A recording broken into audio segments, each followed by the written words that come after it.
Okay, 4 o'clock, we're ready to go. Yeah, bro. Okay, cool.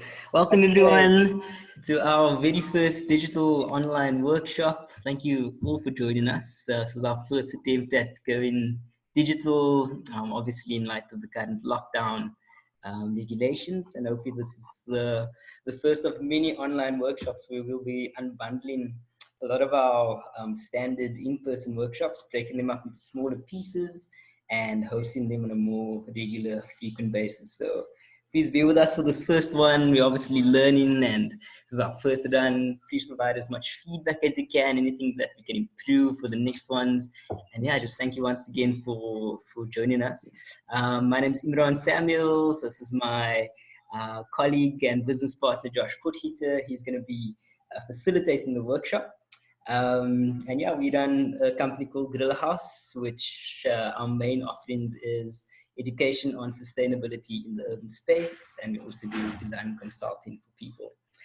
But without taking up too much more of your time, I'm going to hand over to Josh.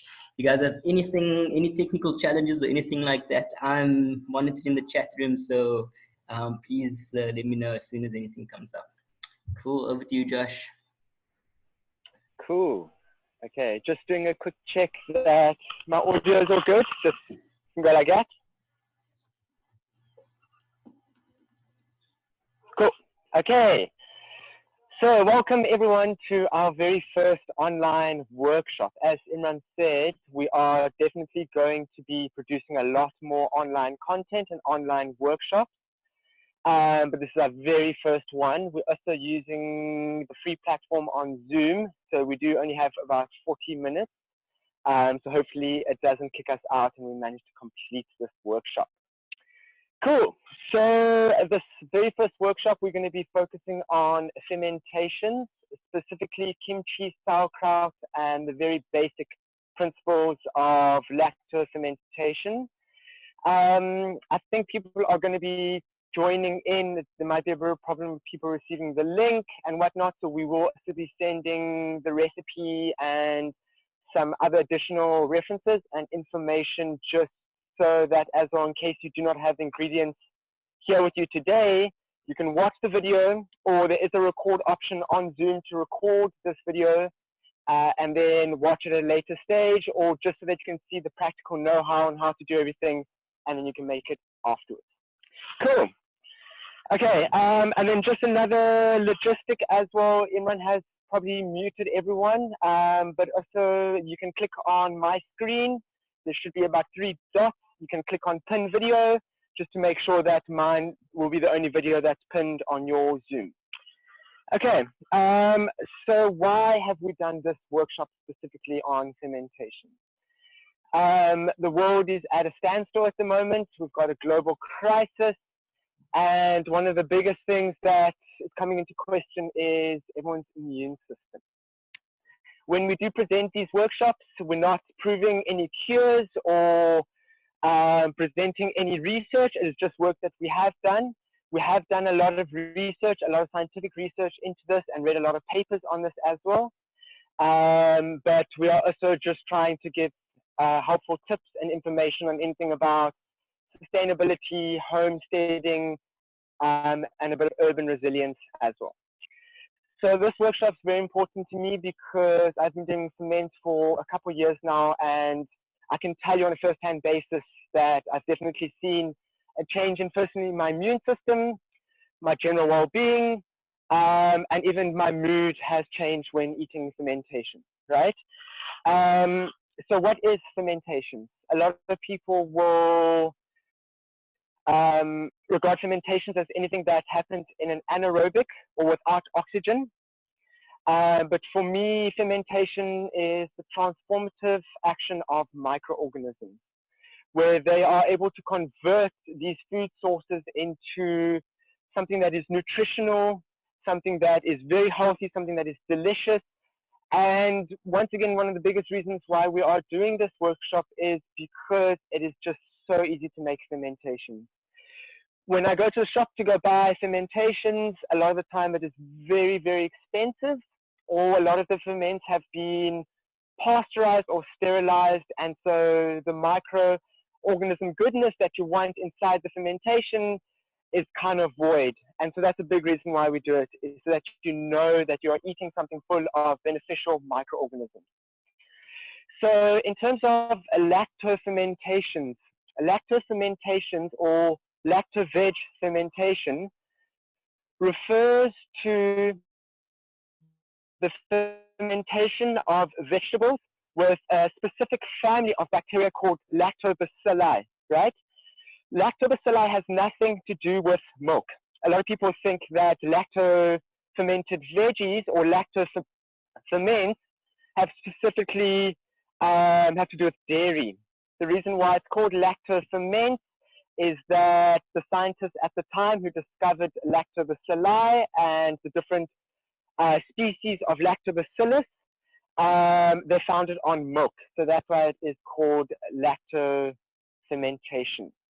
But the real reason why we are fermenting it, or the real reason why it's called lacto-ferment, is because of the incredibly beneficial family of bacteria called lactobacilli. So why is lactobacilli so important? Well, firstly, when lactobacilli colonize your fermentation or the food source, they change the pH of that fermentation. It changes to quite a high pH, meaning that that type of environment is not suitable for other pathogenic bacteria, right? That meaning that the lactobacilli can then thrive in this high pH environment. That's why a lot of the time kimchi or sauerkraut has quite a tangy, vinegary taste to it. Bacilli has completely changed the environment of that fermentation. Lactobacilli is also so important because it is everywhere. The veg that we are using, we don't have to use a starter or introduce the lactobacilli into the fermentation. It is present on all these vegetables, on their skin specifically. And so that's why when you introduce these vegetables into your fermentation, the microorganisms are already present, which is really great. So a lot of these ferments we're going to be focusing on, not just today, but in another series of workshops. We will try and focus on ferments that don't need starters as well. So we don't need any starter for this. The starter is your local environment. And, you know, lactobacilli has been proven scientifically to be one of the most important microorganisms or bacteria in our gut, right? Our gut is composed of a collection of, or colonies of microorganisms that help us with digestion, that help us with building our immune system, that help us with the release of serotonin. And some of the references we'll be dropping in after this workshop will show you some scientific papers that are proving these results and how important beneficial microorganisms are to our immune system and building our immune system, right? Which is also very important in terms of fermentation, is also making sure that you're eating a diverse array of fermentations.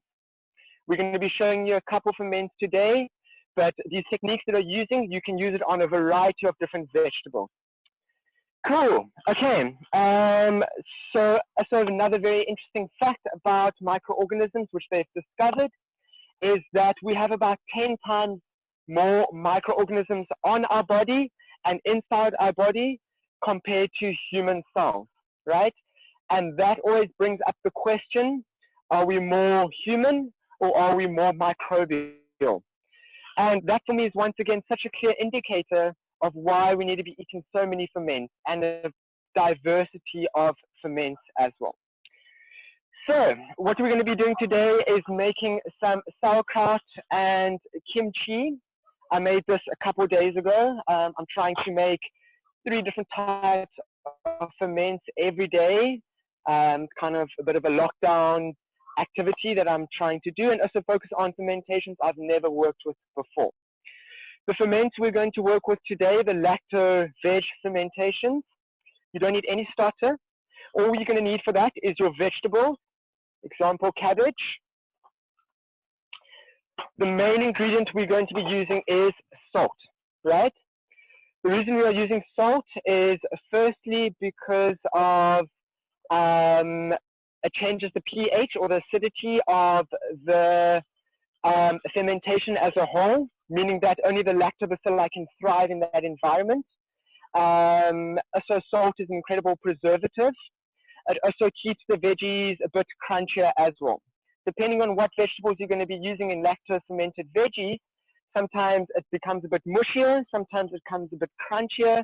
So it's all dependent on how much salt you're using and how you're preparing the vegetables.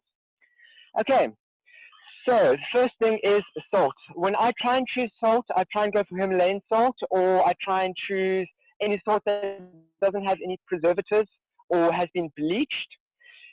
Also salt that is very finely coarse or ground. That being said, you can use any salt there is. In terms of vegetables you're using, obviously try and get or support local farmers or organic vegetables. That hasn't stopped me. I've used any vegetables from bought from the shop to grown at home to local farmers. It is going to make a difference, but it's never hindered my fermentation if it wasn't organic vegetables. So don't let that stop you. And then your equipment that you are going to be using. So when I'm packing the fermentations, I like to use a glass jar. The reason I like using glass is it's reusable, so I can wash it. And yeah, very easy to use, and I can actually observe what's happening with the fermentation. You can also use crock pots made from clay and ceramics. You can also use, if you are very desperate, you can use food grade plastic containers. I do try and stay away from plastic and metal because the reaction of the microorganisms and the pH change can start to leach some of the carcinogenic chemicals that are in plastic, as well with metal. So I try and stay away from those two. But if you are in a very tight situation and you don't have glass or any ceramic or anything like that, then you can use food grade plastic. Okay, so let's get straight into it. And then I'm hoping that we have about 5 to 10 minutes at the end where we can ask some questions.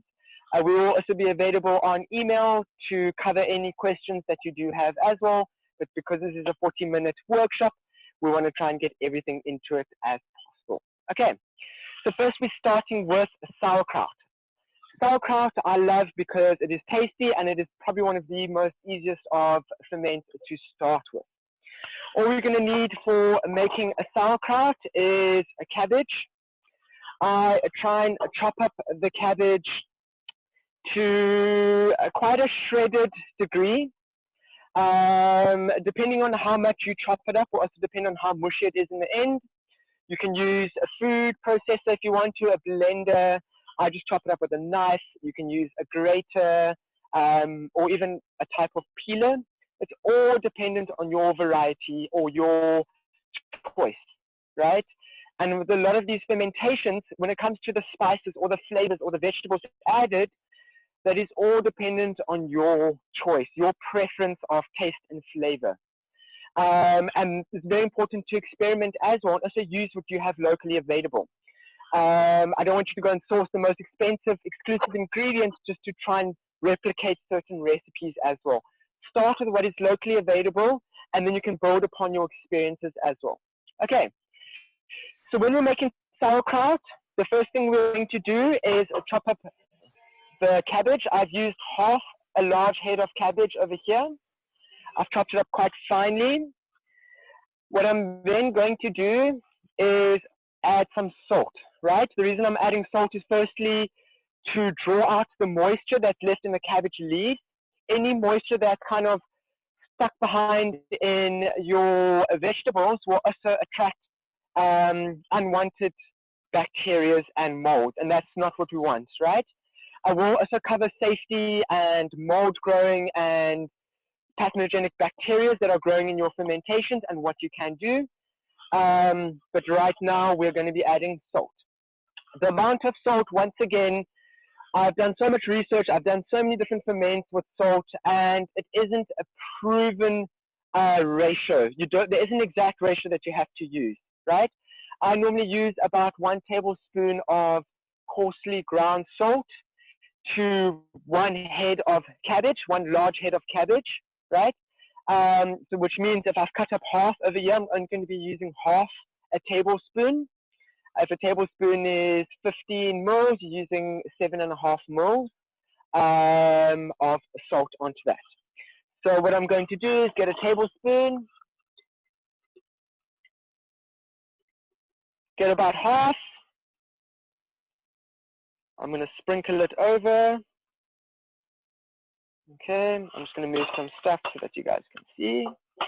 Once you've sprinkled the salt over, and I always try and make sure that I'm working with a large vessel, right? It's even fine to work with a plastic vessel if you need, like this. And then you can then push it into a glassware or whatever you're using to store it.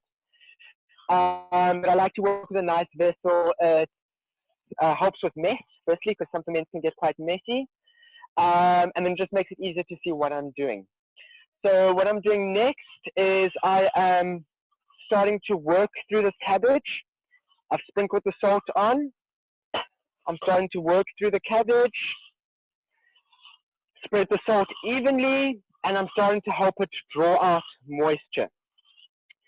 Sometimes what you can do, once you've squeezed it thoroughly for about 2 to 3 minutes, you can actually put some sort of protective layer on top, a plate or whatever it is, and you can go and do whatever you need for 20 minutes and come back and you'll see how much water and salt, how much salt the water has pulled out of this mixture over here. We don't have that time today. So while I'm letting it sit for about a minute, I'm going to explain something called adding a brine solution. So a lot of the time when you're making these ferments, when you start compressing it into the jar, you'll start to see the moisture rising above the cabbage or the carrots or the beetroot, whatever you're using. That moisture is very important. That is the brine that you want to have all the vegetables submerged under. That brine is kind of keeping your fermentation safe, right?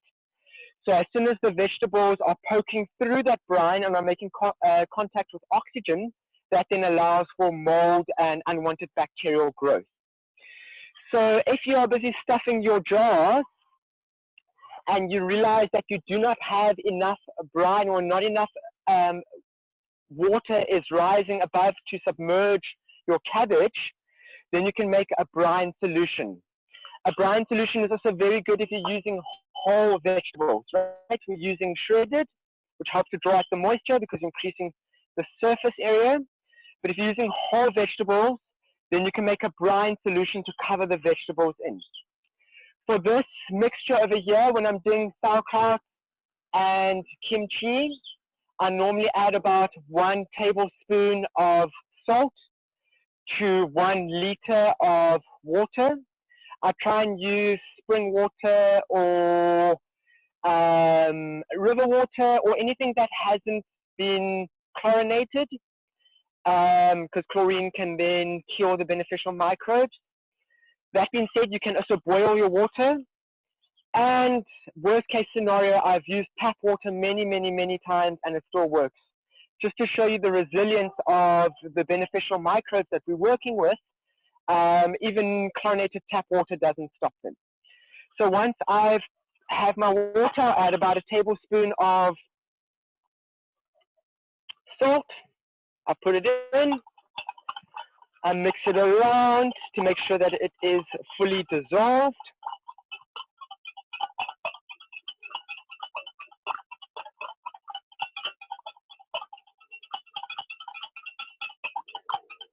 Perfect. Okay. So I'm allowing that to start dissolving. So I don't know if you're going to be able to see, but the cabbage has reduced so much inside, all the moisture has been pulled out, and you can start to actually see the moisture starting to come off the cabbage. Josh, can you hear me? So what I'm going to start doing now is I can season it if I want to with any spices. I like to use dill seed or caraway seed, which is traditionally used in sauerkraut. You can also use, You can also use juniper berries. I've seen a lot of people adding cranberries into this, so a bit of a fruity sauerkraut. You can add a bit of black pepper if you want to.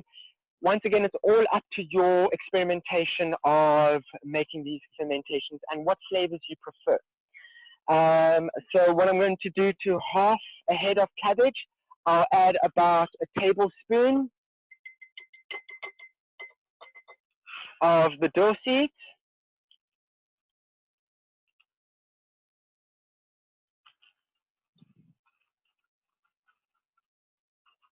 Okay, it's slowly coming out. There we go. I sprinkle that around. I'll make sure that I am making sure that it is spread fully through with the cabbage. Okay. Now, just as easy as that, we are going to start stuffing our jars. So I'm not going to stuff all of this so that I can move on to making kimchi. But I just want to show you guys the whole stuffing process.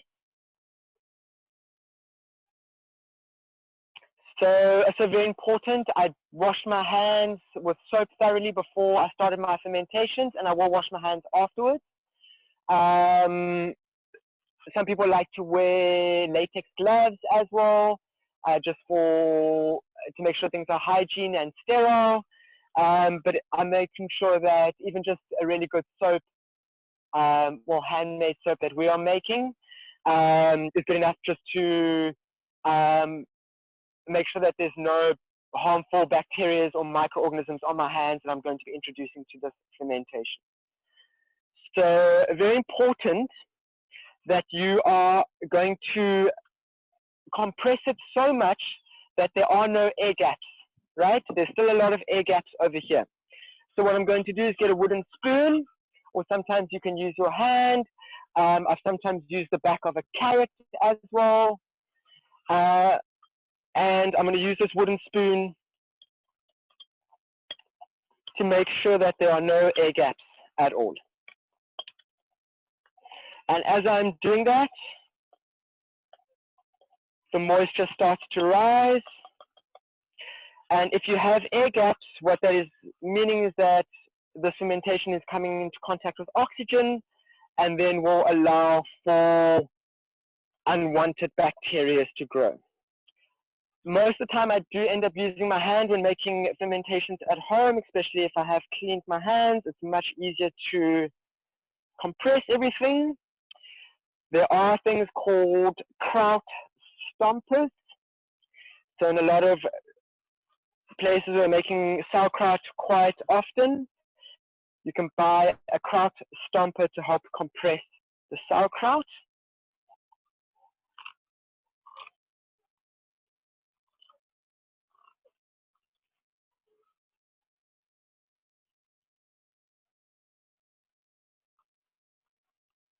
Okay, and I can see the moisture is rising, which is great. And that moisture is very important because, let me just show you guys, here we go. So I don't know how clear, but the moisture is rising all the way to the top. So what I am going to do, just add a bit more. So you can see half a head of cabbage will fill about 2.5 jars. These are 350 ml jars, same size as like a honey jar. Okay, so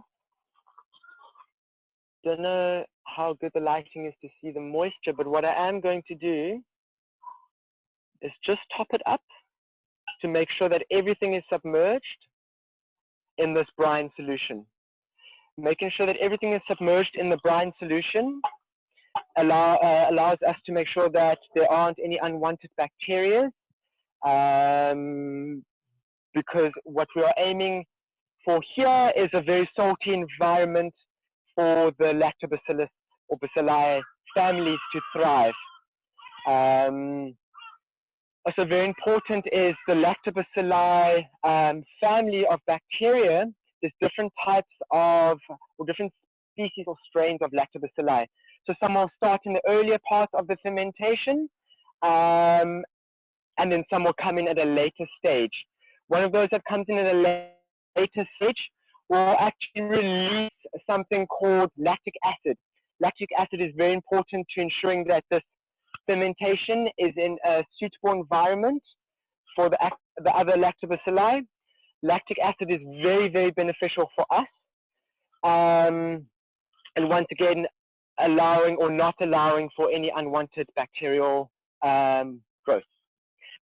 The next very important thing is to add your lid. Okay, so this is an anaerobic fermentation, meaning that we do not require oxygen for this fermentation. What is going to be very important is that you are going to once a day or once every 2 days, come to your fermentation and slowly release the lid to off-gas it. The reason why we are off-gassing is because of the CO2 buildup. So when microorganisms are feeding on a food source, for example, there are complex sugars that make up this cabbage. When they are feeding on those complex sugars, they're releasing 3 main byproducts. The one is a gaseous byproduct, which are things like CO2. That's why a lot of fermentations can become quite carbonated and bubbly. A second thing that is released is different acids, like lactic acid. Another thing that is released is acetic acid, which normally happens in your yeast fermentations to create vinegar. And then thirdly, which is being released from microorganisms, is alcohol, right? Which also happens with a lot of your yeast fermentation. So with this, lactobacilli will be releasing a lot of lactic acid and gases. So you want to gas it just to ensure that it doesn't bubble over or explode, which has happened once or twice. So speaking from experience as well. Okay, then once you've closed it up and you make sure that it's submerged, you want to then store this in a dark cupboard or anywhere that's not getting direct sunlight. In terms of how long you want to ferment it for, the fermentation process has already started. It started once we harvested the cabbage. So I've eaten lacto-veg ferment 3 days into the fermentation process and 3 months into the fermentation process. So it's once again all dependent on your preference. The longer you leave it, the mushier it's going to become, the more the flavor is going to develop. The shorter you leave it, the saltier it's going to be and the crunchier it's going to be. So just for a rough guideline, I would leave this from anything from 3 to 4 weeks. Also a very important factor for your fermentation is the temperature. In summer, things are going to ferment faster because ferments enjoy a warmer temperature. And in winter, ferments are going to ferment slower. So bear that in mind as well. Okay, so we've bottled up our first one. I'm going to carry on bottling up the rest after this, but just so that we move on to kimchi. So kimchi is a very, very, very traditional fermentation that stems from Korea. Cabbage seems to, sauerkraut seems to stem from China. A lot of people think that it comes from Germany. But tracing its origins, it seems that a lot of these lacto-veg ferments originate in Asia. So another important thing is that most cultures and traditions have used these fermentations for up to 10,000 years. There's been recorded history. So when it comes to kimchi, there's so many different varieties that you can make of kimchi. The kimchi we are going to be making isn't a traditional kimchi. We didn't go and source Napa cabbage, and it's quite a bit of a longer process. We're doing a bit more of an urban fusion kimchi on sauerkraut and kimchi fusion. But the principles we're going to be giving you guys, you can then replicate that to make a more traditional kimchi. So what you are going to need, firstly, you're going to be needing cabbage again. See if you guys can see that. I've shredded it up. We're going to be needing a variety of vegetables and fruits. I've got carrots, apples, chilies, and some beetroot, ginger, and garlic. Can I use red cabbage? I'm sure Imran will reply, but yes, you can use red cabbage. It's just going to dye or ferment a bit, so it's going to come out a bit more of a pinkier red color. I love the effect from red cabbage or purple cabbage. Yeah, just it's quite a bit of a color explosion in your fermentation. So when you're making kimchi, you've got your cabbage, you've got your vegetables, and the other very important factor are your spices. Right, I've got a whole bunch of different spices to add. Traditionally, you get a Korean kimchi chili paste or chili powder, which you can source in South Africa at Korean supermarkets. I think there is one in Sea Point. But that being said, it is not the end of the world if you can't find that spice. I go quite experimental with kimchi. I use different masalas. I use chili paste. I use turmeric. I use cinnamon. All dependent on your flavor preference. So what we're going to do to start this process off, removing these bigger leaves of cabbage. What we're going to do to start this process off is you've got your cabbage. I'm going to add my half a teaspoon of salt.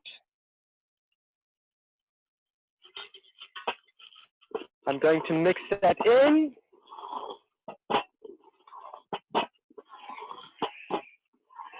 Quite a satisfying experience. And if those of you who are missing out on gym during this lockdown, fermentations will definitely get the biceps going and the forearms. So while I'm letting this sit, I'm going to start with the sauce. We will be sending a recipe to the source, but I just want to make sure that you guys know that it isn't a very strict recipe. I really encourage you guys to play around and experiment. So what we're going to be doing is adding 2 tablespoons of chili powder.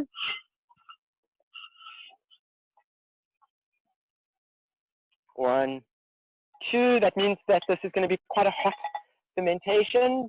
If you don't like things so hot, then just make sure that you are going for a mild or not so burny chili. I'm going to be adding 3 tablespoons of masala. Okay, this masala mix has a variety of chili flakes and other herbs in it as well. I'm going to be adding, here we go. Going to be adding my garlic. I normally just buy crushed garlic or chopped up garlic, but you can also use normal garlic cloves and then chop them up or even put them in whole. It's all dependent on what you want out of the fermentation. I'm going to be adding 2 tablespoons of garlic. Okay, into the mix.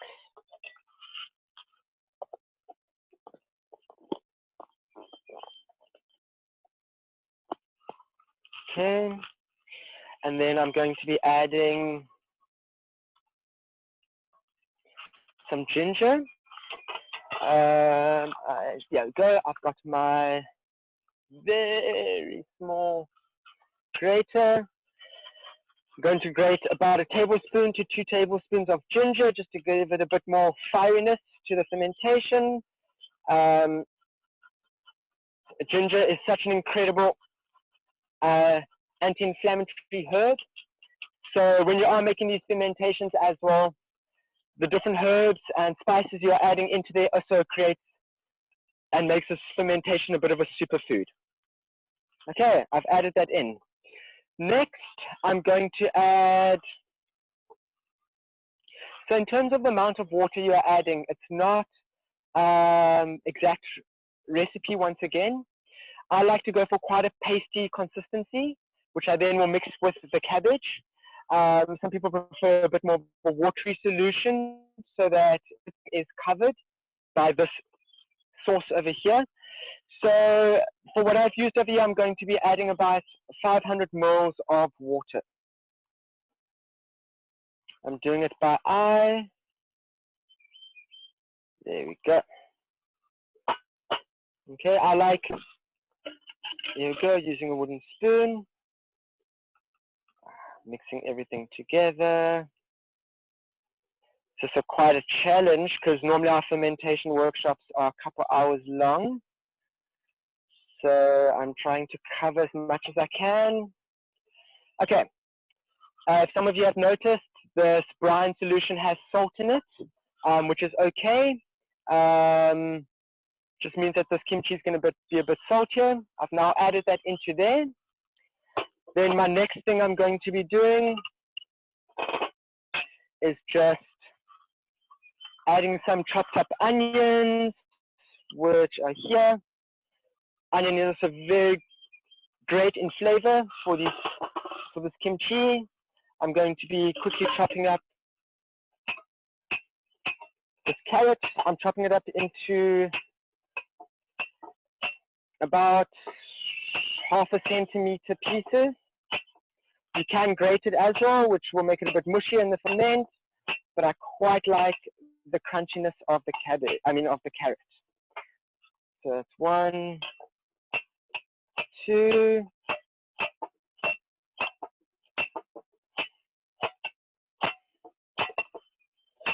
Perfect.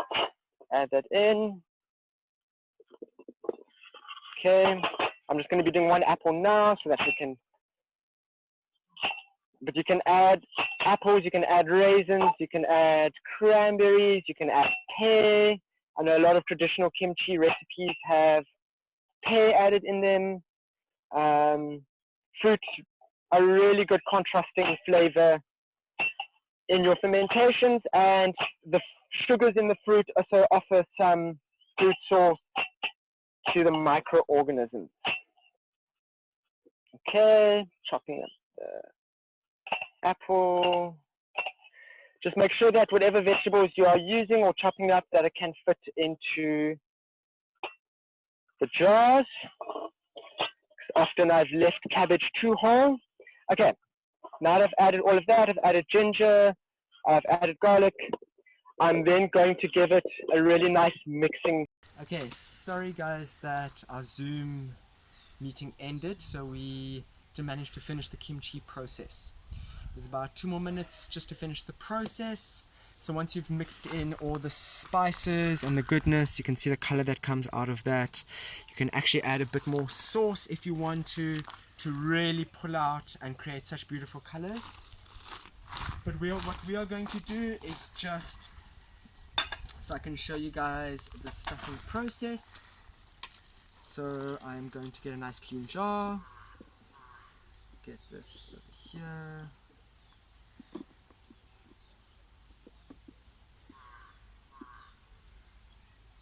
Okay, sometimes it's quite nice to have a latex glove for this one because the chili paste can be quite hot. And you can see that moisture drawing out.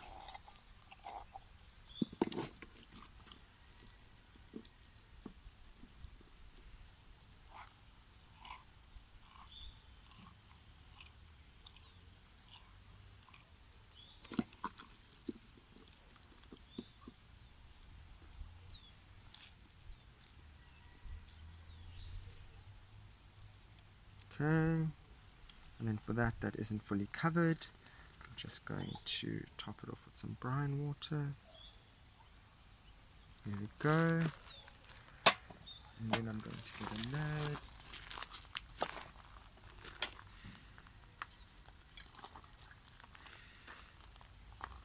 There we go. That, once again, you'll also leave anything from 2 weeks to a month. I've eaten kimchi in a week of making it and still tastes really delicious.